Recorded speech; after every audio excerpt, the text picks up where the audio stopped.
of this case.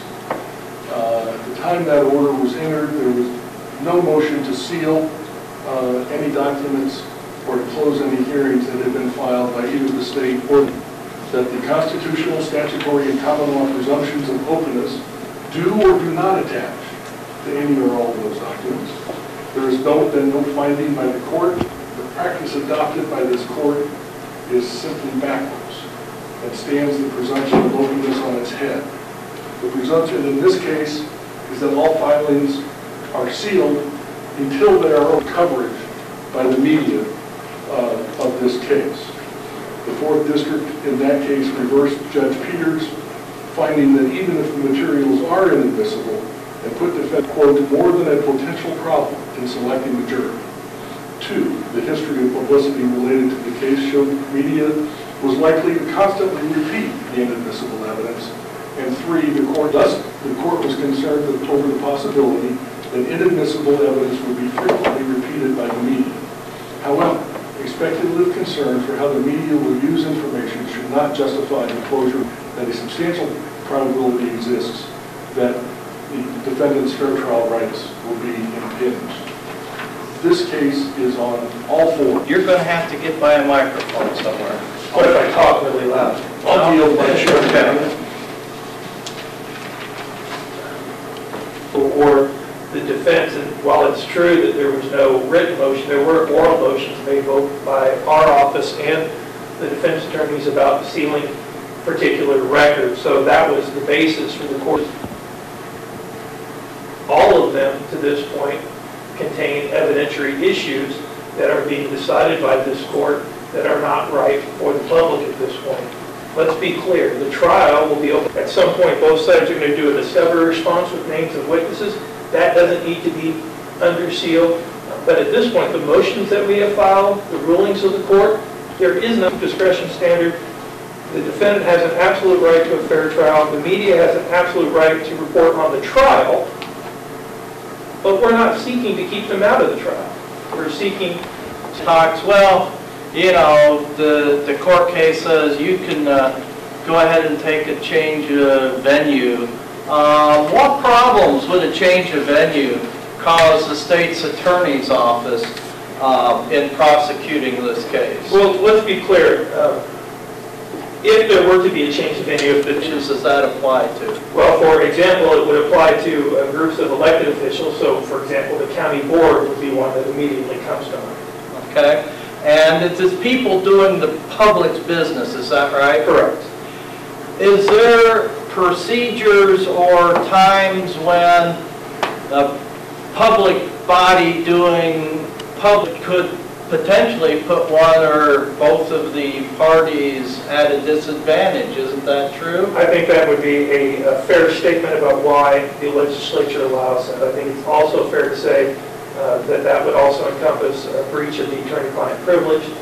Are police reports concerning an ongoing investigation, is that right? That is absolutely correct, and we've had that conversation as well in our office and with members of the media, that because it's a pending investigation, if there is, I believe the statute says if we have a legitimate concern that it would pose, the release would indicate a substantial risk of prejudice to the defendant or substantial risk. The state and I agree on in this matter, but this issue is one of them.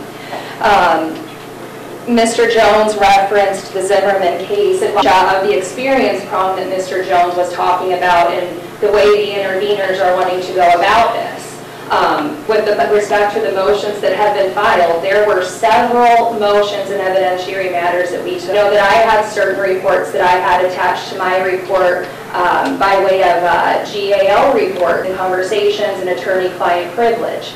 If we do this the way that the interveners want to do it, the motions would be filed and available for public consumption before there's an opportunity for it to be sealed. And in my opinion, that not delayed the proceedings, and things are going well. Discovery is getting exchanged, and we're not having any monumental issues.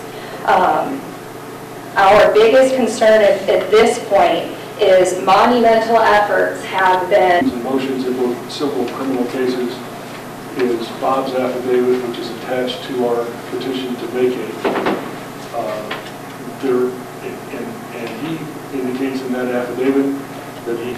Not correct, because we used the same procedure in both the Stephen Gavin cases, because I had to try that case twice, because the first one was a hung jury, and the second one was the conviction. So that is incorrect.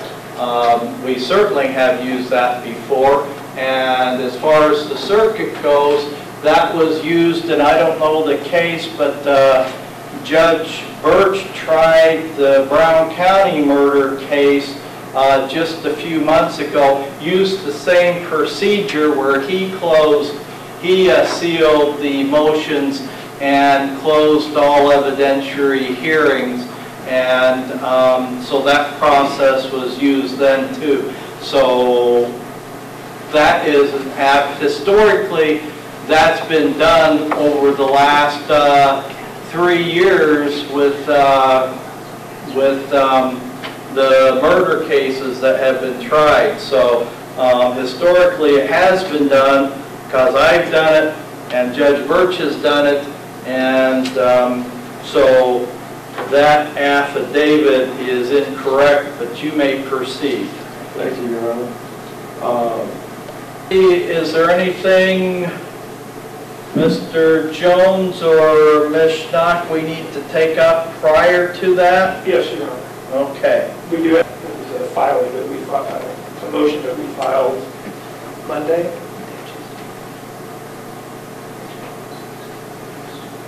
All right. Ms. Keck, would you? But the trial clock is ticking. Oh, I know that. I have to try a murder case within 90 days, okay? I understand that. Well, the clock is ticking on I understand. all 48 hours. It's ticking on all of us. So, yes, I understand your situation. I understand the state's situation. I understand the defendant's situation. But you've made a motion. I'm going to take my time, make sure I look at the authority, make sure it's done right, because quite frankly, I'm going to make sure we get this right. And so I will consider that, and I will look at the authority, and we will do it. And one of the problems is that this has to be tried within 90 days. And we're up against that time limit, and it's hard and fast unless the defendant wants a continuance, which I don't think they do, or they haven't asked for one yet. So thank you, Your Honor. That's where we're at. Your Honor, I am going to print this motion, and it will print it.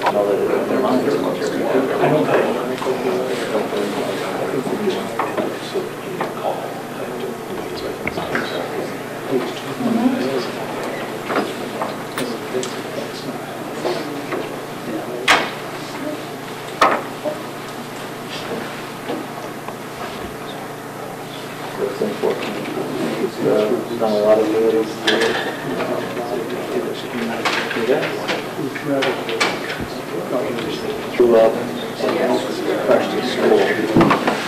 All rise, please. This session is so recorded, is now reconvened with our...